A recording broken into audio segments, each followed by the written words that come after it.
ဒါဖယားဟာကောင်းတဲ့အစိုးကိုလမ်းပြတဲ့သူပဲကိုယ်တိုင်သာလျင်ကြိုးစားရှောက်ရမယ်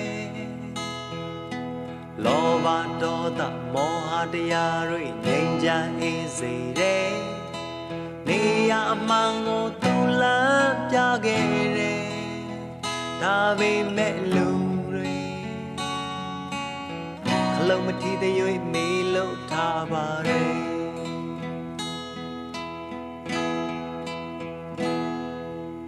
မိုးလင်းမိုးချုပ်အမြဲပဲလှုပ်ရှုပ်လောကဇက်ခုံဝဲ